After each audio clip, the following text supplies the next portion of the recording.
warning, put your backbone where your wishbone is. Ever heard of it? That's Vikram said. It means stop just wishing and start working.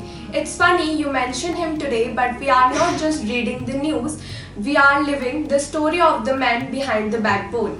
Continuing the series, Life Behind the Pen, today we bring Vikram Seth, a writer who refused to be boxed in.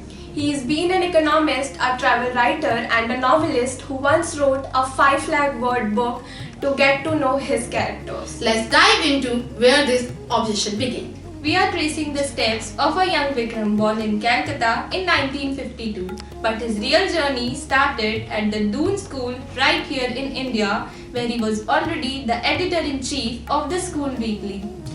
Talk about starting early. From Doon to Oxford, he did not just study literature, he studied philosophy, politics and economics. He was a multi-rooted person like a banyan tree.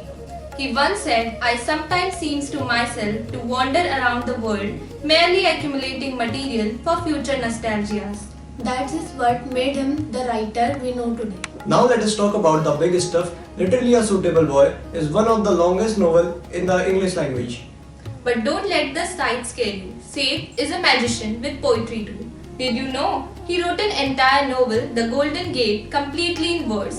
That's 590 stanzas of pure rhyme. And he is still innovating. Just last year, he released a new translation of Hanuman Chalisa into English, trying to capture the same rhythm of the original.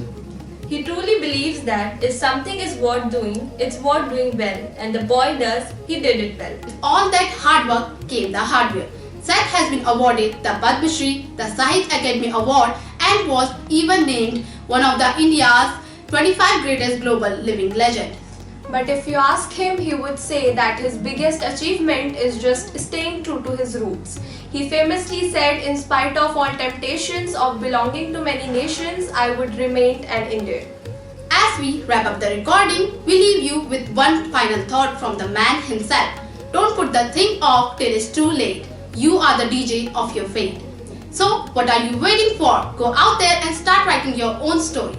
That's all for today. To know more about authors and their journeys, stay connected with CAN News, evolving today for a better tomorrow.